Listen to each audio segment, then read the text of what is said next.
no, like they be fighting and shooting dice. Like I can't do this.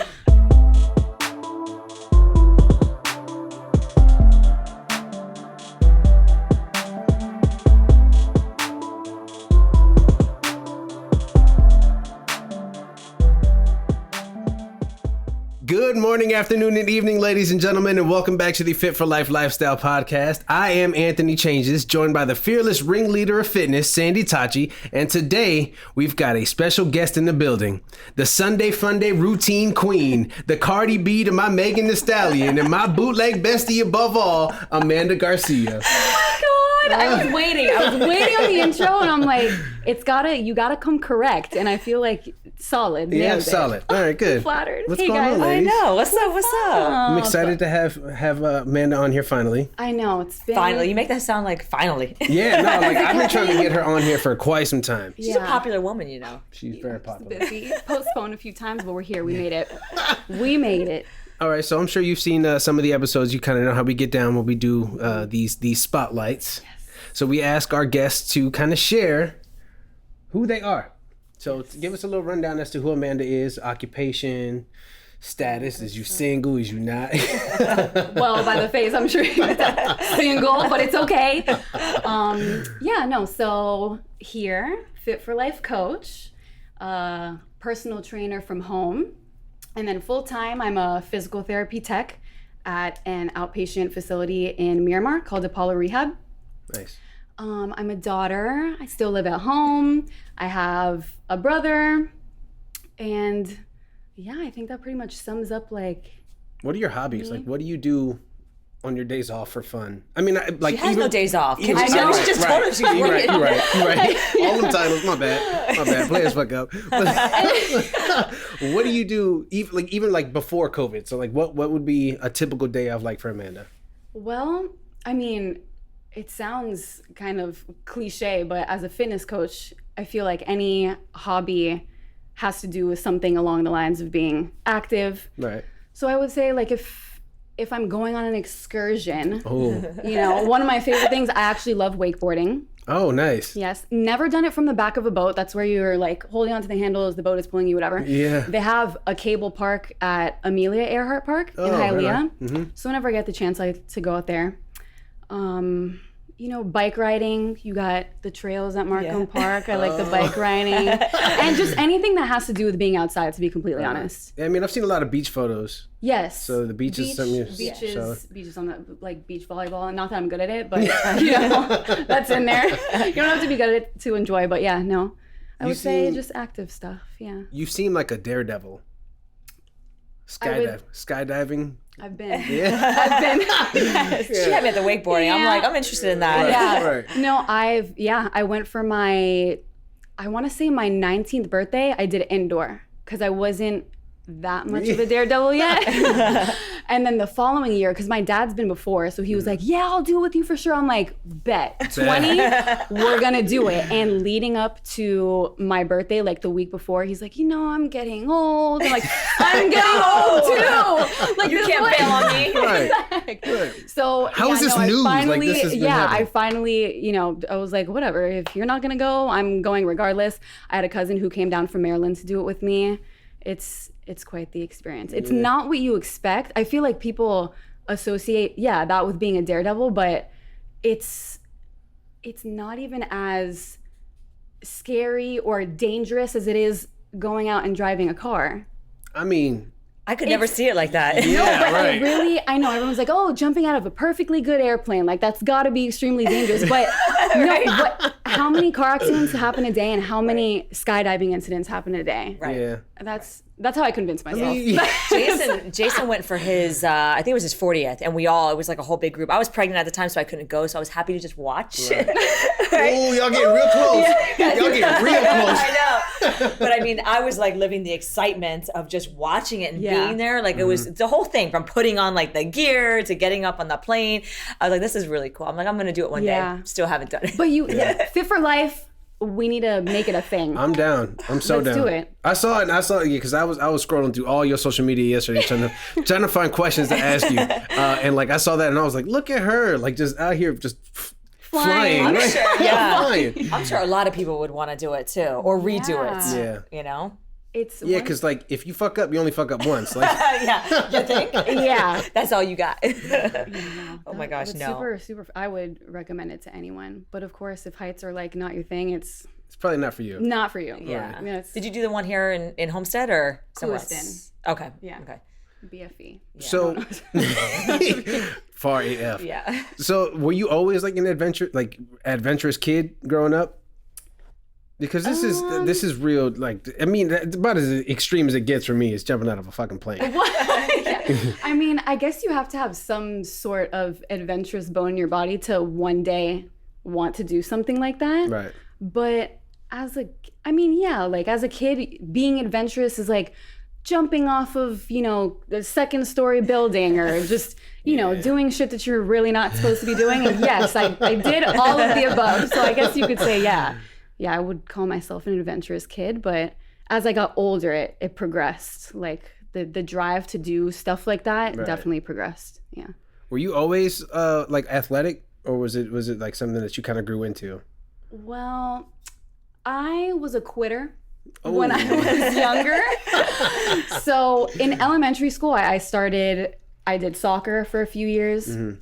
And then once it came to the point where you had to try out, I'm like, oh, I'm not just on the team. I have to get on try out. Then I was like, nah. I kind of dabbled away from that. And then I was interested in volleyball. So I started doing that in middle school. But again, the tryouts, I don't know. I guess I was a little bit insecure too. Yeah. So it was just something that turned into like a leisure activity. So yeah, I did, sports here and there. Always, when they had field days and stuff like that, like, pick me to be the captain. I like being that person. I want to be number one.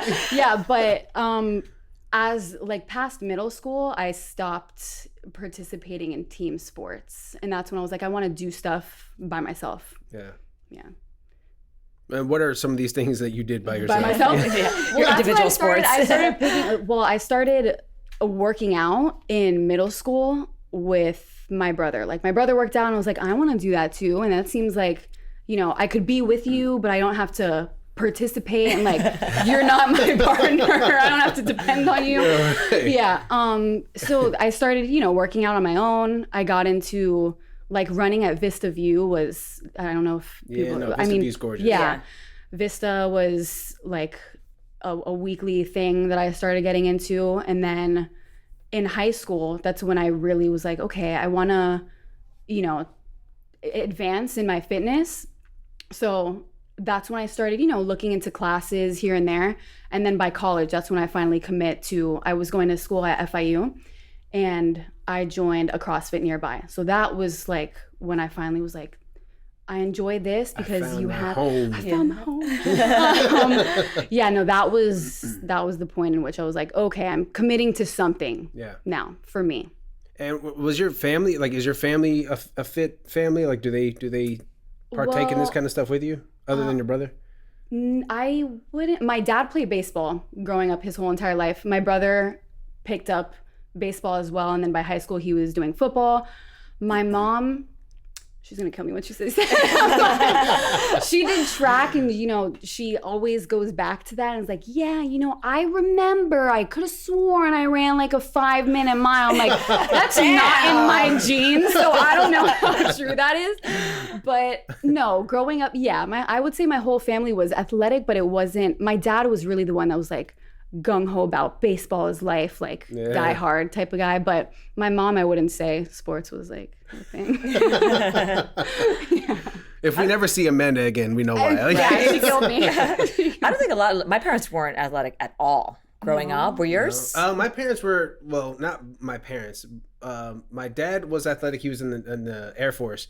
But no, I wouldn't say that he was super athletic. He played basketball every now and again with his boys. Yeah. But I wouldn't say like super athletic. Yeah. I don't know if it's starting the trend. Right? Yeah. I don't know if it's something that's like not as common in that like generation, because my parents weren't. My mom did tennis and walking, but that's it. It wasn't anything that was like, definitely nothing like this. Like no gym, like no heavy gym workouts and stuff like that. Yeah. It's different. Yeah. It's not something that I grew up or grew around. I definitely got to see my brothers work out like over the summer. Yeah, but that I was like, oh, you going to sweat? Hell Okay. no. Have fun. All right. Good luck with that, brother. I'll see you later. Okay, so maybe this is a perfect question for both of you. You know, Oh boy. What? I'm not prepared. Questions? Wait, no. Wait a minute. I'm a host. What are you talking about? No questions today. You can speak to her history here at Fit4Lyfe and how she came on board. Like, how did you find this jewel, this gem? I know, right? We got very lucky and blessed. How many years has it been now? You know, Is it 3? almost In November. Dude, Hey, listen, when I say I did my research, big girl. yeah, so a little over like 2.5 years, almost 3 years. Yeah. Oh my God. Yeah, so we found Amanda through a previous trainer that was with us, and he had brought her in like to take classes, and then immediately like I was like, she's talented. So and we just had reached out and then just kind of brought her on board. She was taking a couple classes and trying those things, and you know we invited her. Hey, you want to be a coach here? Right. Do you or do you not? Offer accepted. Yeah, and I mean, Amanda already knew, you know, she already understood, I think, the dynamics and what we did here at the gym. So it was just a really smooth, easy transition. And that's not, and speaking from like a gym owner, it's not common to find that at all. Like that's like rare breed. Yeah.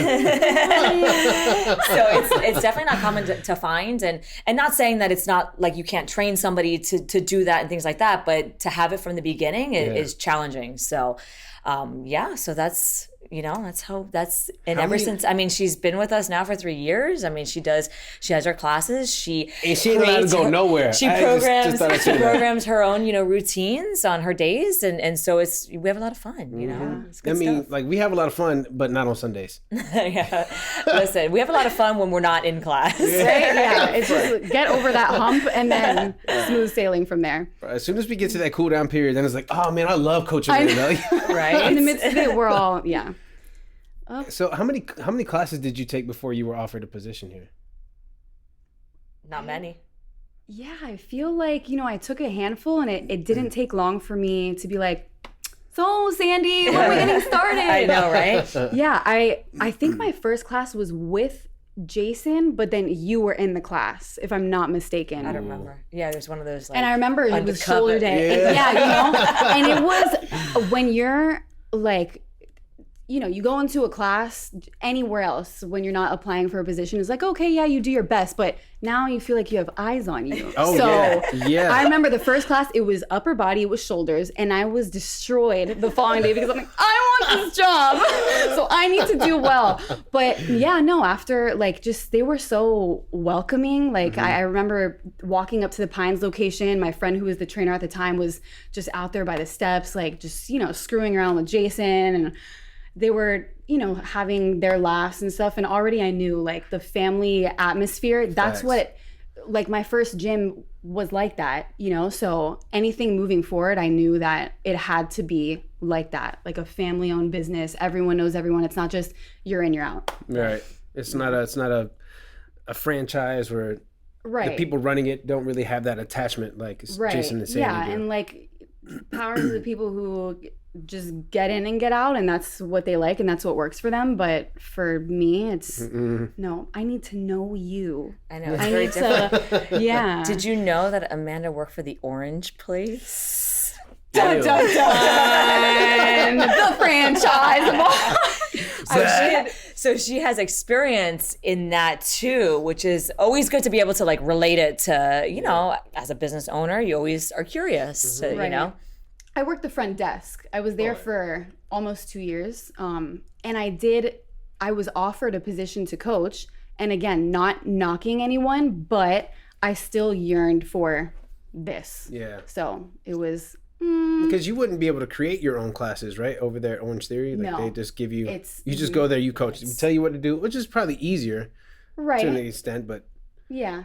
But not for us. Yeah, it depends on, I guess, on how you are as a person, you know, and kind of your style. Right. Yeah. Some people like that because they can just go in and there's a routine already set for them and they just kind of have to just, you know, just coach it, basically. Yeah. But then other people like to be creative and create different things and really put on those challenges. Like I find it super fulfilling to be able to like put together these routines, and when you hear people like talk about it, like oh my gosh, that move, when they say, oh my god, who made this, Sandy? And it's like, Yeah. Like, yes. You know, like it's cool, like to be able to use your own creativity to do things like that. Yeah. You know, I think that's the fun part about it. For sure. Yeah. There's definitely, like, I'm definitely in the presence of two of the most creative routine creators in the world. And I don't have much experience, but I would say before I was more like by the book. It's you're doing military presses, you're doing push-ups, you're doing this, you're doing that. And like when I took my first class, all of those compound movements and like do a plank jack to a sprawl to a backflip, 180 tuck jump. I was like, okay. But I would say that a lot of what you see like in my routines, I've definitely piggybacked off this one. Yeah, no, I can tell. Like my body can tell too. Like you blindfold me, be like, "Ooh, this is strangely familiar. This is a Sandy movement tweaked by Amanda." Like, there we go. I feel it. Yeah. So, what motivates you to be a coach? Let me rephrase that. What motivated you to become a coach, and then like what motivates you to continue coaching? I would say everyone who's a coach has had a coach before. Facts. I feel, for the most part, that you get inspiration from someone who has motivated you in the past. And obviously that would make a good coach someone who's able to, you know, impact your life like that. And I would say that I've had coaches in the past that have really like built up, you know, my strength, my courage, my everything. And it's a great feeling knowing that you can do that for someone. So when I first started getting into, you know, fitness and I found my coaches who I loved and I started, you know, studying to become a personal trainer, that's when I was like, okay, I think this is it for me. I want to be that person for someone else or others. So what continues to motivate me is like what Sandy says, when it's an amazing feeling when people are like, oh my gosh, I wasn't able to do this. And because of you, not because of you, you did it. I was just able to guide you in that direction. And push you that a little bit. To me is like, I can go to sleep at night happy knowing that I helped at least one person. You definitely helped me. Like I already knew I was coming to Fit4Lyfe, but honestly, like Sandy and I talked about this on the previous episode or one previous episode. Had you not been who you are, I would not have come back. You know what I mean? So She like, would have been like, peace out. I'm never coming back. especially first class, Jason's birthday. Right. As soon as I walked in, she had that sweet face, like, "Are you Sandy's friend?" I'm like, that's me. Like I was waiting for you. Be nice. Yeah. Like, please be gentle. Like I am big, but I am fragile. But yeah, you know, Jason's birthday. Yeah. 40-something burpees. I had never done a burpee in my life, you know, and I was like, oh my God. And Amanda's looking at me like, how are you doing? Like, are you okay? Right. And now, what I have learned is that once Amanda is you are a sweet person and you are kind, and everyone that's just come in here for their first class and has had the pleasure of working with you as their first coach, they get that Amanda, which is great. Once you cross that threshold, though, like Amanda don't give a fuck about none of that other bullshit. Like when I tell you down, you need to go down and do your burpees. Right. But I will say you have definitely a unique approach to coaching. Thank you.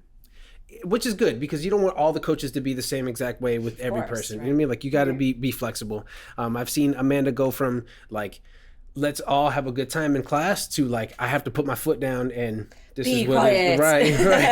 Oh, my inner Jason comes out. I'm like, everybody shut the No, but like it was good. It wasn't rude or anything like that. But you know, it's good to see your approach because I've also seen you work one-on-one with some special needs people, and like that got me. I was like, she is a good fucking person. You know what I mean? Like Amanda is just a good person. So like I applaud you and your unique approach to coaching. And I guess the question I have is that something that you feel is innate, or is it something that you've picked up from other coaches? I would say just from experience, like it can't be one approach for everyone. Mm-hmm. So I know that some people I actually like the militant approach. I would rather you scream at me and tell me like to get it done instead of, you know, pet me and be like, you're gonna be okay, just take a few seconds. Like, no, I would rather tell me what to do. Tell me what to do, scream at me, make me do it. That's what I'm here for. Right. But some people just don't take to that, you know? So you have to cater your approach differently to other people. So I would say, you know, you can't treat a special needs kid the way that you would treat you, Sandy. Right. So I like how you looked at me like you. He's a little special anyway. Like, never mind. We got a different approach for you altogether. Right. But yeah, no. So I would say just over the years, you realize, because there have been times where I have overstepped boundaries because you feel like you can not talk to someone a certain way, but coach a certain way, and people will shut down. So yeah, they don't respond in the same way that you think they're going to respond. Exactly. It's like, ooh, who is this? I'm gonna back up real quick. Backtrack a little bit. I'll be around the corner if you need me. Yeah. So You're back. How many people have you made cry in class? She was caught off guard. She was like, I don't think I've made anybody cry either. I didn't even cry. I mean, I've cried in the parking lot a few times. But see, that's after the fact. You said in class. Listen, what you do on your off hours is not our business, okay? Once class is over, once Mind Body sends you that, how was your class at Fit4Lyfe? That's it. What happens after that? That's your business. Open for whatever review. Yeah, no, I mean, I'm sure I've pissed a few people off before, but it's out of love. Sure. I'm genuinely just, you know, trying to push you. I think it's like the teacher approach too. I mean, teachers in the classroom, like they have their way of teaching, but if you step out of line, it's like, I need to put you back in line. Right. Because otherwise, same here, clients will take advantage of the situation. If you're a nice coach or a nice person, or if they've been here for a long time, they're like, oh, well, I could slack today because I've been here for 5 years and Sandy's not going to come chase me down because I'm doing my reps and things like that. So people get comfortable, and sometimes you have to like be like, here I am. Exactly. What you gonna do? Yeah, you're paying to come here. You made a commitment and an investment. Like, I'm here to give you your money's worth. You know. Get up. Run to that light right now. Right. Yeah, like I was like the mini Murph we had in February. Like Amanda's out here on her bike. I'm like, oh my god. Let's go. Listen, that was a great idea. No, it wasn't. Yes, it was. It was a great idea. And the music playing, you felt like you were at a race. No, you know? No. I felt like I was being chased. Like, well, if that's what's gonna get you to go, she's gonna show up on Monday and ride her bike while you do Murph. That's fine, because like I'm not gonna tell her what time, and like due to confidentiality agreements, she can see the time. Hello, like, did you forget who you're talking to? She could see who's in class. Come on, man. Like don't do that. Like, I will, but okay. So people have noticed that you haven't been here as often. Yes. And we would like to clear up some issues. I would too. Right. Clear up some issues. All right. Let's talk about it. Okay. Girl. What's going on? Talk to me. Well, yes, I've been absent for it was a couple weeks. In the beginning of April, I started feeling like an upset stomach. Well, backtrack. I have history of IBS, which is irritable bowel syndrome. I want to say it was 2016. I was diagnosed, and the symptoms are, you know, you have trigger foods, so you can get a stomach ache, and you know it could progress. It could be, you know, it could last a couple more days than the average person. So I was experiencing that when I was in college. Went to see a gastro, and they're like, "This is what you have. This is what you should avoid. Good luck. Here's what you do moving forward." And it's nothing, like, at least in your case, from what you're telling me, it's nothing that a little Pepto-Bismol can't fix. Right. So I was like, okay, you know, whatever. Throughout the years, that was just what I fell back on. You know, if I overindulge, or I found that drinking would upset my stomach, and just more than the average person. Yeah. So, you know, you just self-medicate and move forward.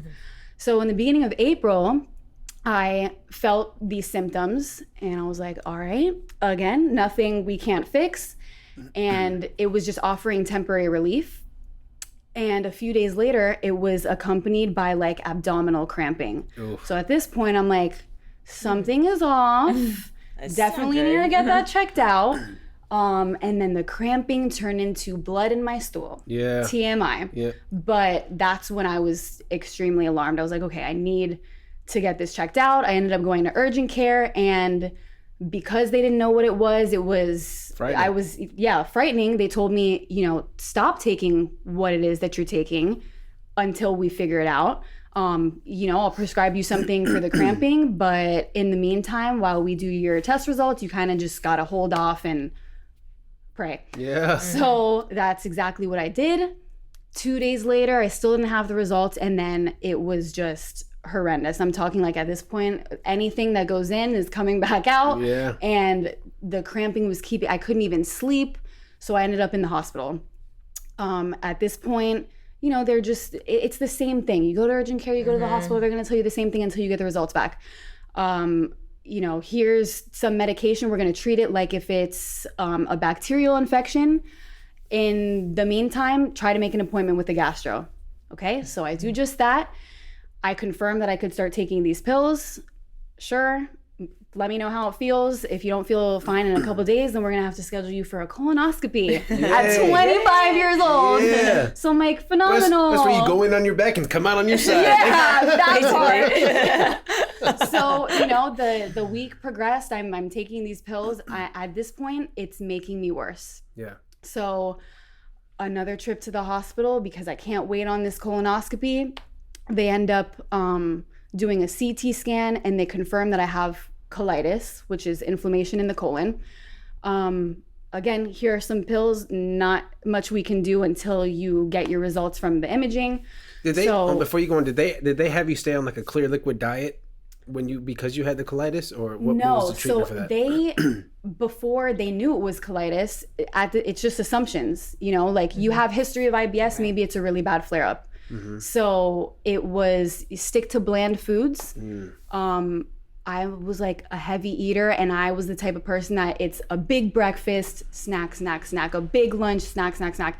But there was no way. Like even water was coming to the point where they were like, don't even drink cold water because that's gonna upset the cramping even more. Yeah. So it was just super bland rice, bread, like things that you actually would consider unhealthy, that's kind of what heavy. You have to, carb heavy, so that it's easy to digest. So that was my diet for maybe like the first week and a half up until I was able to get the imaging done. So then it confirmed that I have ulcerative colitis. So I did my research beforehand. You diagnose yourself on what, like the MD before. I have this and this and that. I have this and this and that. Right. So it's when you have ulcers on the inside of your intestine, your colon. There's Crohn's where it affects the whole entire, digestive tract. This is like a bump down, because it's only that one part of my intestine. So I saw that with colitis or ulcerative colitis, there's like 3 or 4 different variations, right? Where there's like there's like the sigmoiditis, which is like the lower end of the colon. I forgot the name of the proctitis. I think is the one where it's just like around the anus, right? And then the other 2. Do you know which one you had? You don't have to share if you don't want. No, that's okay. I wish I remembered because there's so many. The doctor confirmed that it didn't travel to the rectum. Gotcha. Whatever that means. Okay. Right. But for the most part, the whole entire thing is inflamed. Yeah. So, of course I was a mess when I figured that out. And then luckily you're able to get the results as soon as you wake up. So it was like, you have, and the way that it was given to me too, you have a moderate to severe case. I was like, so severe case. Right. Why are you trying to throw severe in there? Trying to like sugarcoat it, but okay. So moving forward, we're going to have to put you on, different medication. We're going to need to give you steroids and antibiotics as well. 2 completely different, like one is an immunosuppressant and one is not. So moving forward, this is what you're going to do. And then we'll see you for your follow-up. And, that's exactly what I did over the weekend. Again, progressively getting worse. Nothing is helping.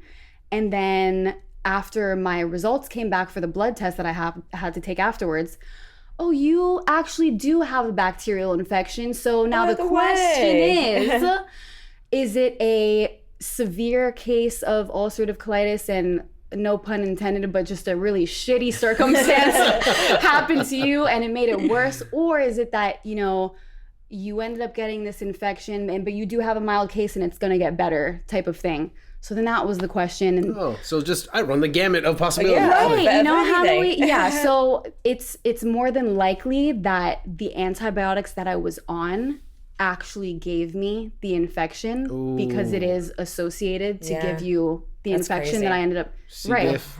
Yeah. So it's called C. diff. It's something that it's predominantly found in like hospitals. It travel nursing homes too. Like when you're changing people, because it is from like stool to person, you know. But in my case, I didn't spend too long in the hospital this is my assumption. I didn't get it from that. And again, it's more than likely associated with the antibiotics that I was on. But given the symptoms that I told them, that was the protocol. So there was nothing that I could have done. But yeah, so. What a ride. It would. I wouldn't even say a roller coaster because it wasn't even like up, down, up, down. It was just freaking downhill. Here we go. The entire time. The drop. I'm like, oh my God. Yeah, so I mean, it was night and day when I finally finished my rounds of antibiotics. And then I'm still on steroids because I'm still in the midst of, you know, the recovery process. But yeah, it was just a crazy, life-changing, eye-opening experience. I wouldn't say I'm 100% now, but still. You sound a lot better than when we I mean, she looks a lot better. So much better. I had been out for so long that by the time I was even feeling some sort of relief, I just wanted to get out of the house. So yeah, I'm sure some normalcy too. Just feeling that sense of like, I need to, you know, move on with my structure, my life, instead of just being at home all the time. Yeah, but it was accompanied by extreme fatigue. So of course, my first day back, I was like, I'm dying. Oh my God, I'm really trying here. This is not working. Halfway through the second class, I'm like, Sandy, I'm sorry. I had to, you know, it was a lot coming back. You also get the urge to go to the restroom, and when that urge kicks in, it's like there's no, and you know have what? to go. So I mean, of the people who know, I'm sure they picked up on this, but so I coach Sundays and I program the workouts, and I was like, all right, 50-minute AMRAP. Yep. So if I gotta go to the bathroom, I can go. Y'all are on your own. But I'll be back. Sandy was in the class, and then the following class, I don't think I had a coach in that class, but yeah, I had to be strategic about coming back because I didn't know. There's always that uncertainty of what's gonna happen. Am I gonna feel like extreme cramping? Am I gonna feel like I'm gonna throw up, or what's the case gonna be? But I know I've had like digestive issues with having diverticulitis. Okay, so we digestive issue buddies. Right. No, seriously. Right. So let's talk about our balls. Who's first? Ladies first. Eeny, meeny, miny, mo. I shared the story with Amanda. I don't know if I've shared this with you already. When I was like, I want to say 10 or 11, I started to suffer from like severe like stomach pains. I would have stomach pains every time I ate, I drank, I would have stomach pains, and I would complain to my parents, and I'm like, there's something like up with my stomach, and they're like, no, it's okay. Probably like Pepto. Take some Pepto, you'll be okay. And I'm like, okay. But it got to a point where every time I ate, I was like, man, I have a stomach ache. But it wasn't like, I wasn't sick. Like I wasn't vomiting. I wasn't like having diarrhea or anything like that. Stomach pain, stomach cramps. And then finally I went to a GI, and I had to do an endoscopy. This time I only did an endoscopy, and they confirmed I had bacteria in my esophagus. Yeah. And they were like, you get that from like eating cake batter, raw eggs, drinking out of water fountains, things like that. And I'm like, well, I don't do any of that except the cake batter. I'm like, I'm a kid, I probably, but I'm like, I don't like, have the bowl and like, like eating it up. Like it wasn't anything like that. Anyways, I had to do the antibiotics, and at the time it was the amoxicillin, the pills that were like, the big horse pills. No, dear God. Okay, so it was the amoxicillin that was like this big. First time in my life as a kid taking any sort of pills, antibiotics. I was so sick. Like I would take it within an hour. I'd be like, so nauseous. And so after like 2 or 3 days, I'm like, I ain't taking this shit no more. That was it. I stopped. She's living dangerously. I stopped taking it. So that was that. But anyway, so that went away for years. And then I didn't suffer for a long time, but I had suffered as a child. And then when I got into my 20s, this was the other story I had shared with you. When I got into my 20s, I was suffering from, I was nauseous, I was losing weight, I couldn't eat, I couldn't drink, I couldn't sleep, like nothing. I had stomach cramping, like I'd have to go to the bathroom, no vomiting. Again, I have a fear of throwing up. Me too. Do you really? I hate throwing up. Okay. I'll do like that's like I will be stupid drunk and just so not puke. If you know me, I've never thrown up in my life. Never in my life. So I've never thrown up in my life. One time that I could identify was when I was in first grade. I ate something bad and I was like so fearful. Never. And so I'll get to the point where I swear I've had food poisoning and stuff like that, but I've talked myself off the ledge and I won't throw up. I'll be sick for 24 hours. Sick, like my stomach hurts, and I gotta go to the bathroom and all that stuff, but I just won't. Oh my God, knock on wood, because I'm so scared of it. Dear God, yeah. My kids have had the stomach virus and I'm like popping those charcoal pills. I'm like, I'm not getting sick, you know? So I've never been sick. So anyways, so in my 20s, I ended up having like all this stomach stuff, whatever. I had endoscopy, colonoscopy. I went to like my gynecologist. I had blood work. I had like all these hormonal stuff checked. I had all sorts of stuff. When I woke up from my colonoscopy and endoscopy, they were like, there's nothing wrong. You know, maybe you should see like, they basically wanted to tell me that I was crazy. Like maybe you should see like a therapist. I'm like, I'm not crazy. Like there's something wrong. Like you know your body. Right. You know there's something wrong. Like, I'm crazy, but not because of this. Yeah, right. I'm like, and I'm too young to be crazy yet. So I was only like 22, 23. I'd lost like 10 pounds. So I was like 110 pounds. Like I was super skinny and I couldn't eat anything. And so the last resort was, I told Jason, I was like, the only thing that I'm consuming is the birth control pill. And I stopped taking it, and within like 2-3 weeks, gone. All my symptoms were gone. And that was it.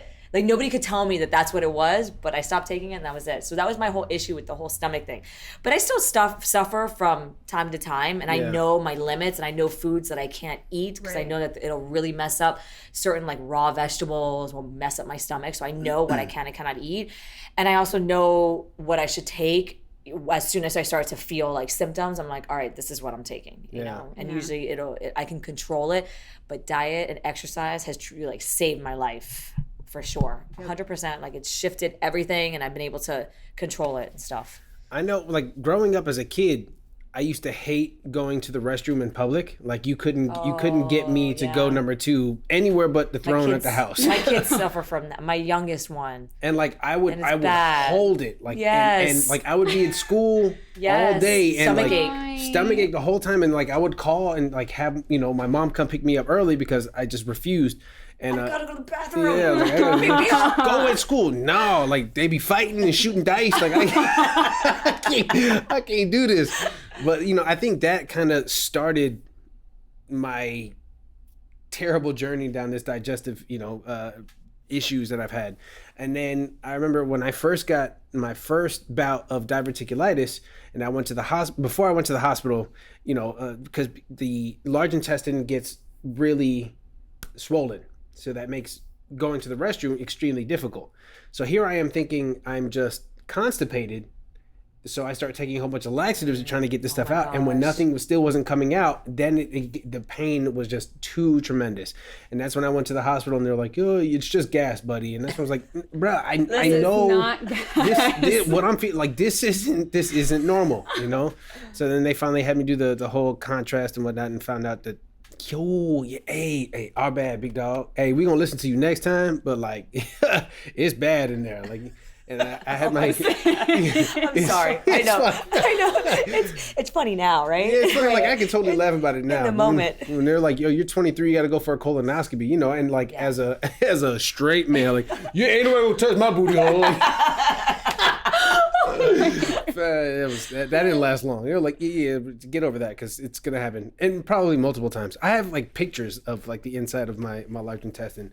It was actually pretty squeaky clean. Yeah, they give you. I had pictures of my esophagus. They wanted to show me like the bacteria and stuff, so they give you like Polaroid pictures. Don't worry, we're not going to add the pictures. Yeah, let's not do that. Yeah, you've been putting like slides in from other things, Right. like Sandy's rhabdo. Let's not put my imaging on the screen. Oh my god, Girl, that's a booty hole. right? No, and nobody wants to see that. Yeah, that's okay. Ain't nobody got time for that. All right, so can we talk about your future goals now that we figured out all your digestive issues? Yes. So where's Amanda going in the healthy lifestyle? Well, I love to coach. I'm going to continue coaching. That's always, I feel like even it's a part-time thing for me now. My full-time job is being a physical therapy technician, and the reason why I even applied to that job in the first place is because when I first started going to school at FIU, I declared my major as physical therapy. At the time, my head wasn't all there for those like that type of study.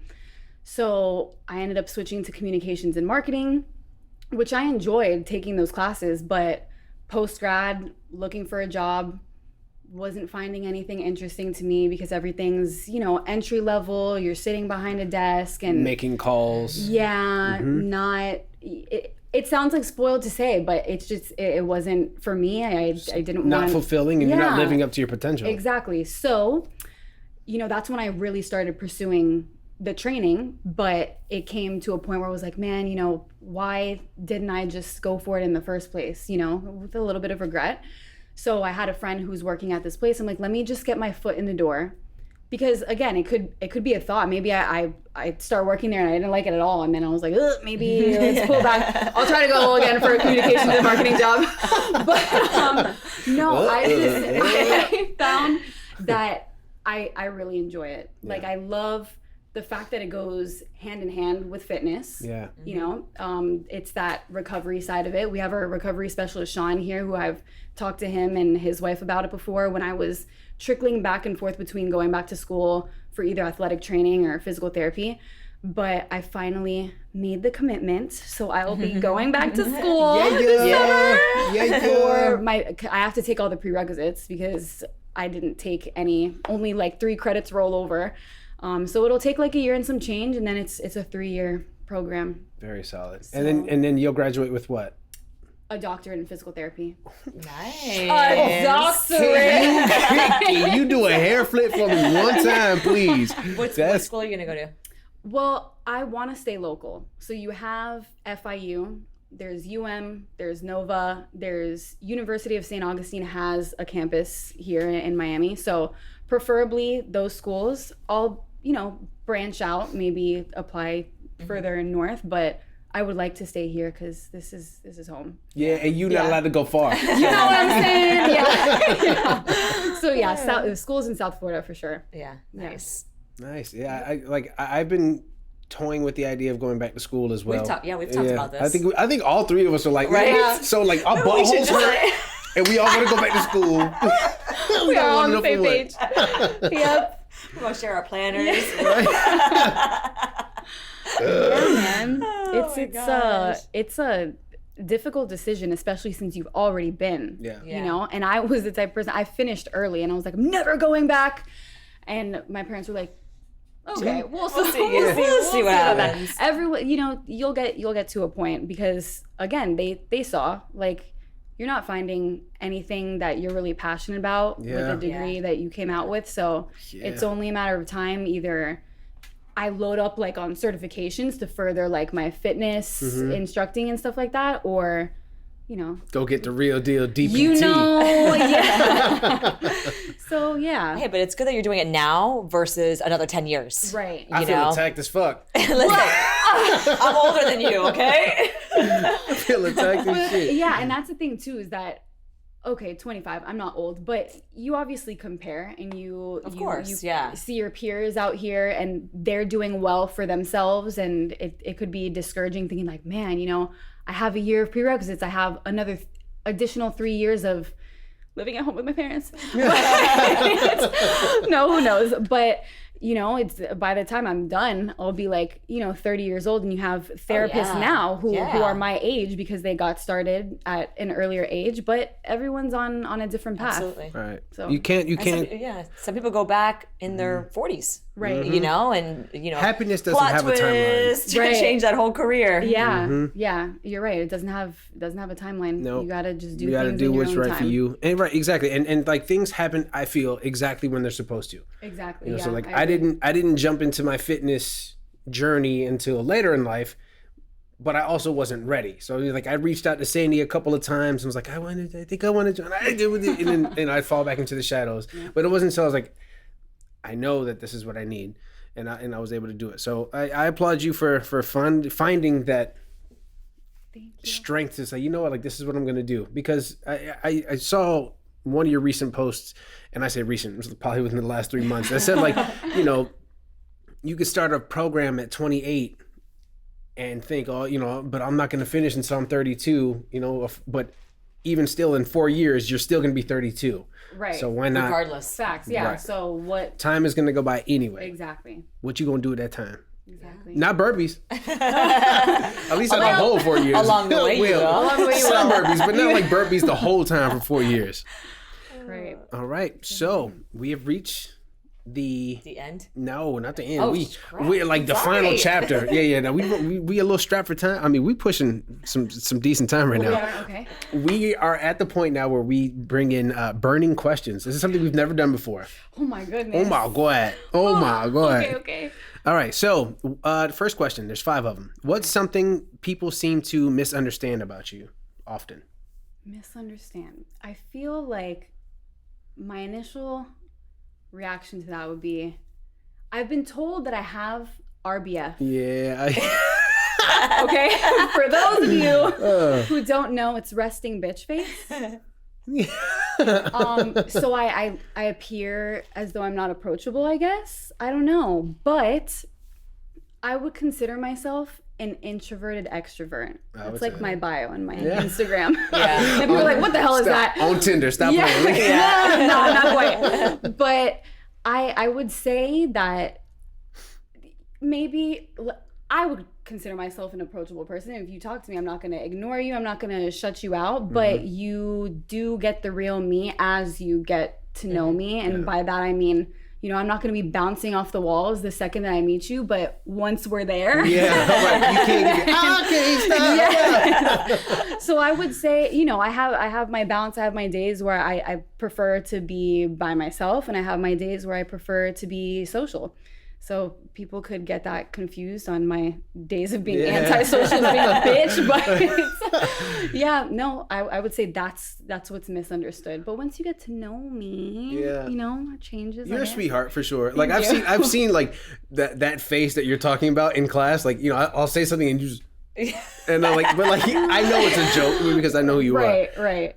You know, the next question I wrote. Well, I added to this list of questions, and then as I was scrolling through your newsfeed, I saw that you had already answered it a while back. But I'm going to have you do it here anyway. Okay. Describe what you do for a living in the worst way possible. I scream at people, and I tell them what to do. Facts. I would say, that's here, at least. Can't do that in the clinic. Why not? But similar, just at like a toned down volume. Yeah, I scream at people, and I tell them what to do. That's pretty accurate. Yeah. Number 3, if you could have dinner with any 3 people, dead or alive, who would they be and why? I have thought about this plenty of times before. 3 people, number 1, I would say Bob Marley. Bob Marley, I would have loved to sit down with him because, I mean, my mom is from Jamaica, so growing up, I always had him like playing in the household. And the Wailers. Yes. And he just seemed like such a genuine, like wise, easygoing guy. Like if you see him in interviews, it's just not peace, love, love, happiness.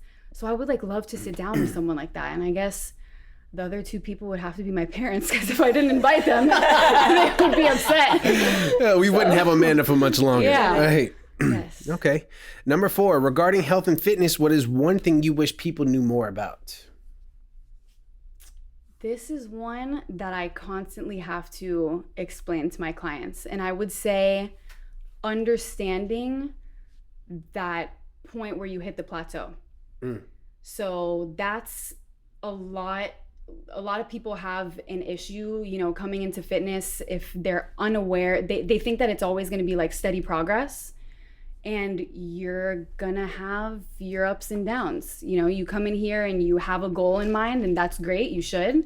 But I always have to stress the fact that you need to have your nutrition in line, you need to be consistent, you need to do this, you need to do that. But life happens, and in the case that it does, you need to, you know, pull back, reassess, and don't get discouraged when you hit a plateau or you feel like because it will happen. Exactly. I feel like that's a big thing that people get like blindsided with. They think that they're going to come in here and lose 50 pounds in X amount of time. That's not realistic, and that they're never going to see an increase ever. Right. And then it's not going to be like hard. Exactly. It's like I'm going to work out and that's it. Right. It's so easy to put weight on though. Like, well, I can't even say that. Not always. Right. Not for again, for different people, because then you can have people coming in here for strength training. And they're like, oh, you know, like I still feel like I have chicken legs, or I still feel like, you know, my arms are just so lanky.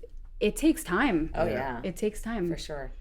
Okay. And number 5, who's your favorite lifer and why is it me? No, just kidding. That's not a question. My favorite is the one who comes in the day of and puts in the most work and me. Gotcha. So me every day. Even when I'm not here. All right. Okay, now it's like we're gonna switch it up. Like we've done the this or that before. Okay. But now we've never done the this or that pop culture edition. Okay. So we're gonna do 5 questions for pop culture and then 5 questions for food. Okay. And they're all different. Got it. Right? So we've never done this before. Again, so it's this or that. No questions asked. No explanations needed. Oh, it's just no thought process. Just all right. Where's the buzzer? You just have to This throw or it out. that. Hey, number 1, Cardi B or Nicki Minaj? Cardi B. Solid. Number 2, Idris Elba or Michael B. Jordan? Oh my God. Yes. No, Michael B. Jordan. MBJ all day. I'll leave Idris for my mom. Number 3, Kevin Hart or The Rock? Kevin Hart. Yeah? Yeah. Yeah, they're both funny. Martin or The Fresh Prince? Which show? Fresh Prince. Yeah. All right. And Keeping Up with the Kardashians or Jersey Shore? Keeping Up with the Kardashians. Oh my God. I think last season, they're on their last season. I didn't watch either. I couldn't watch either one of them shits. Oh, yeah, for sure. Yeah. All right, now this or that food edition. Okay. Cheeto Puffs or Crunchy Cheetos? Oof. That was a genuine reaction. She said, oof. I don't know. Oh my gosh. You can't even ask me that question. I know. It depends. Well, if I was able to have it, I would go with the Flaming Hot, which are the... You look like it. Yeah, the Flaming Hot, but that's not a thing. With a anymore. hot sausage. And No, not all that. Not all that. For It breakfast, depends on the like- mood. It depends on the mood, because puffs are great too. That's Yeah. hard. Yeah, it is. That's a hard one. Beef patty or guava and cheese pastry? Oh my gosh. The number Caribbean. I can see that. She's Cuban and Jamaican, so she's like, That's hard. Guava and cheese. I have a sweet tooth. Yeah? Yeah. Hold on. Starbucks or Dunkin'? Dunkin'. Ooh. Yes. Dunkin' for the donuts. Yeah, Starbucks ain't got donuts. I don't drink coffee. true. I don't really? drink- yeah, no, I don't do So you just coffee. get like a regular amount of sleep? Yeah. I did discover there's this acai refresher at Starbucks. And I mean, I can't tell you the last time I've been to Dunkin', so maybe, I don't know. It could be Starbucks. Listen, But Dunkin' for the don't get donuts, mad. man. I mean, I'm not mad. You know, everybody's Yeah, entitled. for the donuts. Come on. Yeah. I mean, that's a. But coffee, I couldn't Everyone's tell you. entitled to their I couldn't wrong tell opinion. you. It's fine. Yeah. Oh my God. No, Starburst or Skittles? Skittles. Yeah? Sour. Oh, Yeah. you look like it. You look like you like sour. Yeah. Like sour. Sour is your thing. Yep. Pasta or rice? Pasta. Yeah? Yes. all day long. Come All on now. day. Yeah? Yeah. I don't know. I just You figured. seem really bummed. I mean, I know, I had like this perception in my head that she's gonna be Yeah. like rice all day. No. Yeah. But Pasta. I'm wrong apparently. You're That's wrong. why. Yeah. I mean, I probably would have chose pasta too, but like I just assumed I was like She's Jamaican and Cuban, like right. I know. Rice is a staple. Yeah, I guess maybe that's why. Yeah. So much. Over it. No more rice. I don't have any other questions. That's it. That's it. The fun is over. The fun is over. I gotta do all these questions, but I'm gonna come up with a brand new list just for Sandy. Oh, geez. Yeah, no, you have to. I Yeah, know. well, I you thought have she to. was gonna. Yeah. You have to, because you can't be too. asking me about Cheetos, Doritos. I know. She's like, wait. neither. Oh Like, my, you asked me about. My palate is still like that of a 5-year-old. So chicken nuggies I was or just chicken about to say. tenders? I was just about to Nuggies. say. Yeah, you can't even. I don't know. Yeah, I'll come up with a nice list. It'll be Sandy friendly. I mean, it'll be macro friendly. Cauliflower rings. Speaking of macros and macro friendly, Shit, yeah. Sandy got me something to eat, and I got to eat it on camera. Do it. I hope there's a spoon. There is no cauliflower. I Yeah. would not do that. I would not do that to you or anybody else. Bomb.com? Bomb.com. These are These are the O's. yeah, this is probably like it's like a dessert. It's not even like Ooh, yeah. Yeah. my kids. Yeah. They were like, "Can you pack that in my lunch?" Mm-hmm. So I packed it in their lunch for them. Yes. Yeah. What's in here? She can't. She's not going to tell you. Don't even bother asking. It's a secret recipe. It's a secret recipe. That's fine. Like I definitely taste peanut butter. Yes, for sure. I mean, when you open it, you could just smell the peanut butter. I'll come and smell it. I also wouldn't. There we go. No. But yeah, it does, and it has protein in it and other stuff. Shit is delicious. Yeah, enjoy it. I'm That's going the to. I see staple that. at every Fit for Life gathering. right? Is Sandy bringing the oats or not? Because if she's not, I don't know if I'm coming. I don't know if I'm coming. Well, that's what happened today. Everybody was like, for Sam's little thing this morning. They were like, I was like, oh, I'll bring snacks, and everybody was like, can you just bring the oats? That's like, it. we just want the oats. We don't need anything other than that. Yeah. And I was like, so I sent a picture. I'm like, there's good news and bad news. Good things is you guys are getting the oats. You're getting your oats. The bad news is the serving size was the cup this big. Like that's all you get. Yes. Sorry, y'all. Like we're gonna pack some things. Yeah. Like Sandy's bringing the snacks. But the it's gonna be macro- oranges. Like, Oh yes. She's that soccer Team mom up. that's like, damn it, it's her turn this time. Man, oranges and water. We want the Dunkin' Donuts. man, we want the glazed donuts and the little pretzels and shit. Like, Man, we want that full This is sugar. good. None of that. It's delicious. love it. Well, I'm glad you enjoy it. Yeah, it's just I don't. really fucking You've never good. had my oats before? Oh boy. Oh, where have you been? And you guys Hiding. have known each other for how many years? Right? Yeah. Don't ask for any How special long have you had the events. recipe for? Couple years. Oh wow. But Okay. it changes I'm a really bad. Like everything always, whenever I make something. Don't change this. I know, it always seems to change just ever so slightly because I'm like, how can I make it better Yeah. and then better? Like I'm really bad at keeping things the Graham same. cracker crust. Oh my pie, baby. Yeah, actually this morning they were like, can you bake this into cookies? Oh I'm my like, god. Right. Oh my god. I'm like, That's I don't know. next. I mean, I could try and see, And on the next episode of right? the Fit for Life Lifestyle Podcast, we're gonna be in the kitchen whipping up some oatmeal cookies with Sandy. That should be a thing. It should be. Sandy's recipe corner. You guys need to take that over to her house. This to her house for Sandy's recipe corner. That'd be fun. I'm down. Do it. All right, pack up. We out. Yes. All right, y'all. Until next time, be safe, be fit. Bye, guys. See y'all later. Guys.